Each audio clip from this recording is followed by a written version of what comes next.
Les parcs nationaux américains comptent parmi les réserves naturelles les plus spectaculaires et les plus étranges au monde.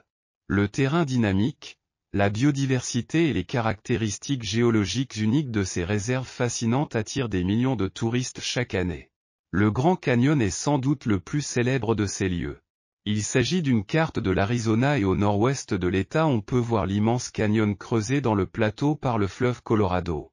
Ce canyon escarpé a environ 5 à 6 millions d'années et occupe la partie sud-ouest du plateau du Colorado.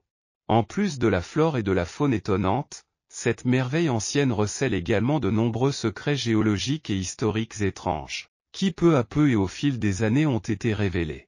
Le Grand Canyon mesure environ 446 km de long et environ 18 km de large, pour atteindre une profondeur de plus de 1857 mètres. Le canyon et son bord adjacent sont situés dans le parc national du Grand Canyon.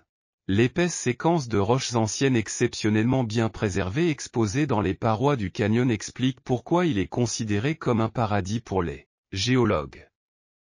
Ces couches rocheuses ont enregistré et préservé une grande partie de l'histoire géologique ancienne du continent nord-américain. Le soulèvement associé à la formation des montagnes a provoqué le déplacement de leurs sédiments de plusieurs milliers de mètres vers le haut et a créé ce que nous appelons aujourd'hui le plateau du Colorado. Ce lieu a une qualité particulière, un sentiment de mystère qui nous amène à nous demander quelles énigmes se cachent derrière ces imposants murs. Nous ne sommes pas seuls dans notre intrigue, il y en a d'autres qui sont également attirés par cette énigme. La possibilité d'une découverte pourrait transformer notre compréhension de cette merveille et révéler ses secrets les plus profonds. Pendant de nombreux siècles, le Grand Canyon a revêtu une signification sacrée pour diverses tribus amérindiennes. Les Havasupés, qui résident dans la région depuis des générations, la considèrent comme un portail vers le ciel ou les enfers. Pour eux, le ciel représente un état de félicité éternelle et d'harmonie parfaite avec la nature, tandis que le monde souterrain est un lieu de souffrance et de châtiment réservé aux méchants. Selon leur système de croyance, les âmes des défunts doivent traverser le canyon pour atteindre leur destination finale. Ce lieu a une dimension qui transcende le physique pour ces tribus, il constitue un lieu spirituel où le passé et le présent s'entremêlent. Les particularités géologiques et les vues spectaculaires du canyon jouent un rôle fondamental dans leurs croyances et traditions, façonnant leur identité culturelle. Le Grand Canyon est une merveille naturelle qui a nécessité des millions d'années d'érosion et d'activité géologique pour se former. Il y a environ 5 millions d'années, un lac a été créé par un barrage naturel rempli de sédiments dans le nord de l'Arizona. Lorsque le lac a été vidé, le fleuve Colorado a commencé à éroder la roche, créant le canyon que nous connaissons aujourd'hui. L'érosion, ainsi que le vent et l'eau, ont façonné ce magnifique paysage rempli de canyons, de ravins et d'autres caractéristiques uniques. Ce processus a créé un lieu d'une beauté et d'une complexité exceptionnelles, démontrant la puissance de la nature dans toute sa splendeur, bien avant la présence humaine dans la région. Notre idée de la date à laquelle les humains sont arrivés en Amérique pourrait être fausse. Les empreintes trouvées dans le parc national de White Sands suggèrent que les humains auraient pu être ici il y a environ 23 000 ans, bien plus tôt qu'on ne le pensait auparavant. Cette découverte est passionnante et pourrait changer notre perspective sur l'histoire. Bien qu'il ne s'agisse pas d'une preuve définitive, les experts estiment que cela pourrait indiquer que les premiers humains sont arrivés dans le Nouveau Monde il y a bien plus longtemps que nous l'imaginions. Cette découverte a fait beaucoup de bruit dans la communauté archéologique, certains la qualifiant même de Saint Graal de l'anthropologie et de l'archéologie. Les empreintes trouvées dans le parc national de White Sands changent tout. Ils constituent la première preuve que les humains étaient présents en Amérique bien plus tôt qu'on ne le pensait. Mais le Grand Canyon a aussi une histoire géologique étonnante. Grâce à la thermochronologie, les scientifiques ont découvert que les moitiés ouest et est du canyon auraient pu connaître différents événements géologiques en raison de la dislocation du supercontinent rhodynien il y a 700 millions d'années. Cela a créé la Grande Discordance, une lacune dans les archives rocheuses de la Terre qui a déconcerté les géologues. Cependant, les chercheurs de l'Université du Colorado à Boulder travaillent dur pour résoudre ce mystère. Selon une étude récente de la revue Geology, Le temps perdu dans l'histoire géologique du Grand Canyon pourrait avoir été causé par les tremblements de terre lors de la dislocation de Rodinia. Les tremblements de terre ont emporté des roches et des sédiments dans l'océan, créant ainsi le fossé que nous observons aujourd'hui. Le Grand Canyon est comme un livre d'histoire, nous permettant de découvrir des secrets cachés depuis des milliards d'années. L'explorateur G.E. Kincaid, obsédé par le canyon, a fait une dernière promenade en bateau sur le fleuve Colorado avant qu'il ne soit fermé aux visiteurs. Il a repéré des points étranges dans la formation de sédiments et a décidé d'enquêter.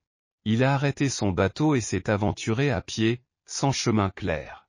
Il fait bientôt une découverte étonnante, des marches creusées dans la roche menant à une entrée artificielle.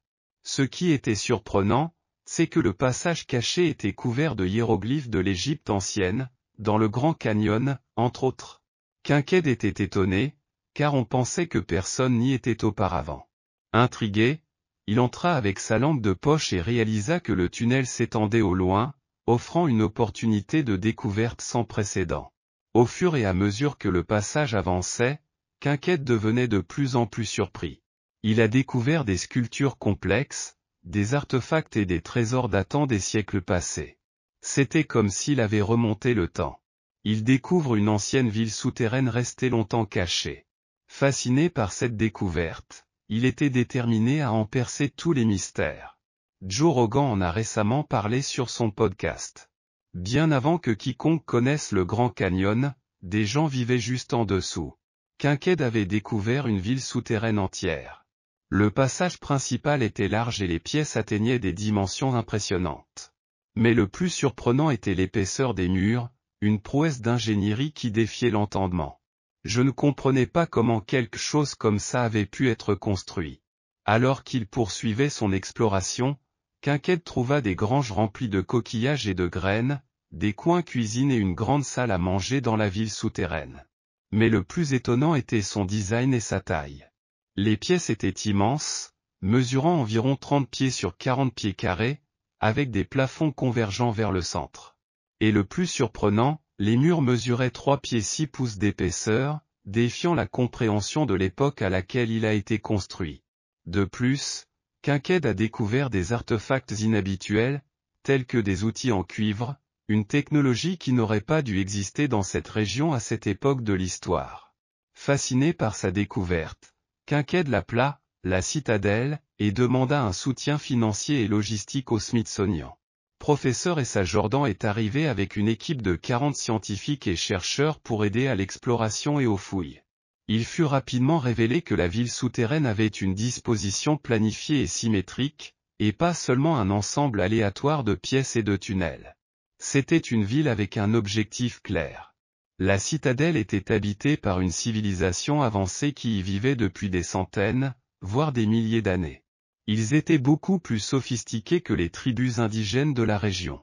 Certains scientifiques pensent qu'ils pourraient provenir d'Égypte ou d'Asie en raison d'artefacts avancés trouvés dans la citadelle, qui suggèrent qu'il s'agissait d'une caserne de guerriers. Les théories sur son origine sont intrigantes. Après leur étonnante découverte à la citadelle, Kincaid et le professeur Jordan ont demandé un soutien supplémentaire à la Smithsonian Institution pour poursuivre leurs recherches. Cependant, leur demande a été rejetée et, peu de temps après, tous deux ont disparu sans laisser de traces. Le gouvernement est intervenu et a interdit l'accès à la zone, suscitant des soupçons quant à d'éventuelles dissimulations. De plus, dans d'autres parties du monde, des légendes sur des squelettes géants ont également vu le jour, conduisant à des découvertes intrigantes en Oklahoma, où des squelettes mesurant jusqu'à 7 ou 8 pieds de haut ont été découverts, défiant toute attente. Comme pour ce qui s'est passé au Grand Canyon, le Smithsonian a apparemment été appelé pour examiner ces découvertes. Mais lorsqu'il s'agit du Smithsonian et des découvertes inhabituelles, les choses prennent souvent une tournure étrange. Alors que certains affirment que les squelettes géants ont été envoyés au Smithsonian pour un examen plus approfondi, d'autres affirment qu'il n'y a aucune trace de cela. On pense que les preuves de ces squelettes géants ont également été supprimées. En 1909, l'Arizona Gazette publiait une théorie choquante qui bouleversait le monde de l'archéologie. Selon l'article, Il était possible que les Égyptiens aient traversé l'océan Pacifique et aient élu domicile dans les canyons du Grand Canyon.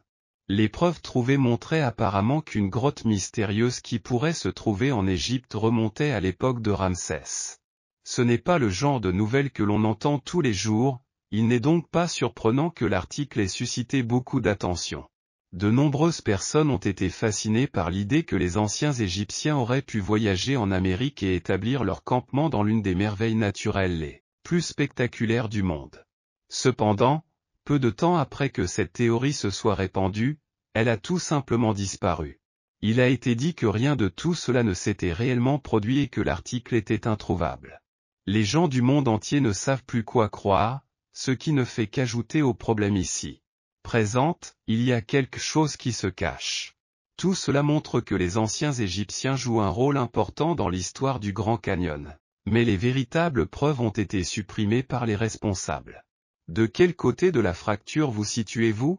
Pensez-vous qu'il y a du vrai dans ces découvertes? Faites-le nous savoir dans les commentaires ci-dessous. Si vous avez aimé cette vidéo, mettez un j'aime et comme toujours, à bientôt dans la prochaine.